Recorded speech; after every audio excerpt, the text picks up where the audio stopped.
What is up, everybody?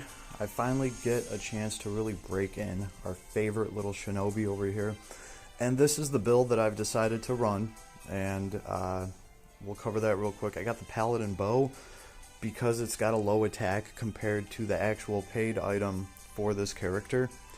So this thing does what? It's Paladin series, light physical attack, crit rate plus 10%, which doesn't matter because I'm not using light.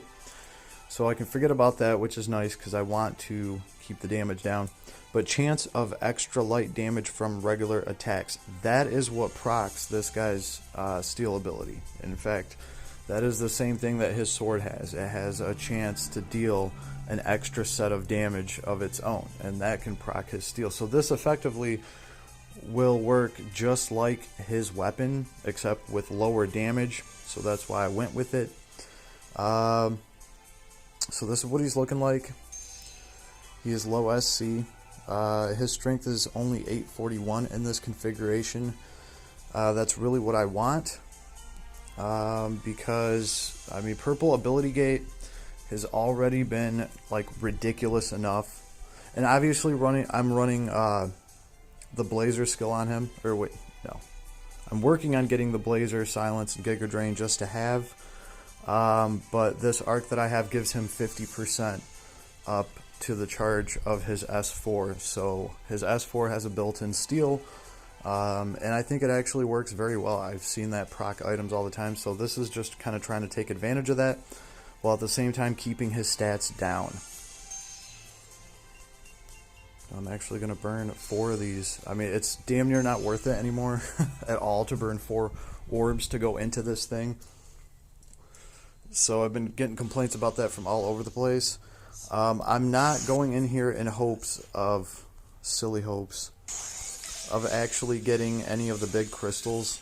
They just never drop now. I actually do need some of like the medium crystals, so figured it was worth it to go in here and actually kind of mess around with Shinobi. Let's see where this Robin's at. Oh, he's got almost 2k strength, so I want to give them a second to actually work on these mobs and maybe extort some stuff before I just destroy them. But this Robin is useful because he does have the Treasure Hunter arc. Well, the Beast Hunter arc, but we all know it as the Treasure Hunter arc.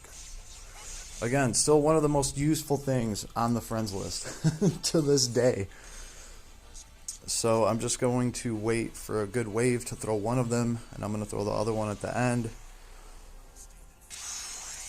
I mean, I'm pretty sure most of these waves are like 4 enemies anyway, so I think I can just throw it wherever. Oh snap, they're all bunched up. Perfect. The Zox on this also has low stats, and really, this is one of my favorite characters. I totally dig him at the end. He's fighting off a whole army by himself. The dude is a badass, and he does not let Kyle and the crew forget that he's going to be the one that kills them. Oh, look at that. Our S4 procced. So we can try to steal something.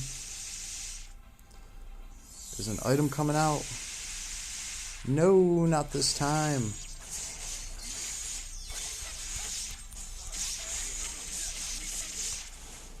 Pull Robin out of here. Because it's desperate enough in here trying to get any of these gems.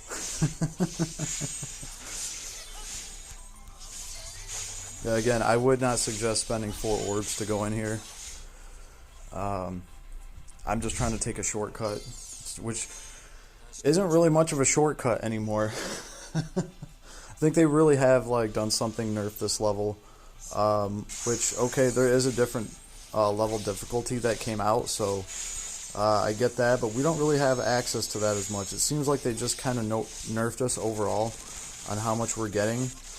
So you're just like, the best bet that I've heard is pretty much just go out to the world map and farm there, because that way you're not wasting orbs. It's just not worth the orbs anymore.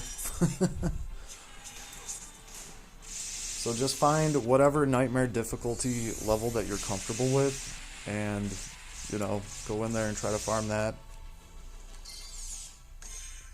But the my whole thing is this worked out really well for me. That's why I underpowered my rogues. I underpowered my rogues specifically for these levels. Now, these rogues work on the new levels as well, so it works out well, and that's why I keep Saint Letheria in the party. But this party typically yields good drops. And we do have a new farmer coming in. We have a new farming arc that's already been added, if you want to call it that. It helps you farm souls. Still a farming arc, IMO, and it's got, you know, a bunch of badass stuff on it, so including like the best staff in the game, arguably, not even really arguably. And honestly, I would love to get that staff for V. That's really what I was peeping at, so hopefully those daily pulls will come through for me. Yeah, I'm not sweating it at all. So I'm like, I think I'm about 50 points away from just pitting the character, which I really didn't care about. I was trying to get the arc. So I guess we will have the character either way to mess around with later. And then I'll do another Zex video actually running him. Ooh, there's our S4 again. Each time we do that, we have another chance to proc item. But yeah, actually they did some pretty cool stuff with Zekus at the end there where he's accepting power. And it's funny because just a couple days before that, before his banner dropped, before I knew any of that story that was added, I was saying how they could make Zekus a bad guy. So we'll explore that topic in one of the future vids, because I definitely think he has taken a step in that direction. So yeah, we could talk about that later when we actually have Zekus, as they say in the old tongue. When we actually have him to run around and check out his kit. I'm actually excited about his kit. I think he's going to be dropping some nukes AF, and he's going to be imprilling all over the place if it works the way that I think it works. But then again, I got to test it, so I don't know yet. But if the ballistics check out, it's just going to be crazy impril all over the place, which means that he can provide so much. So he can make everybody do more damage.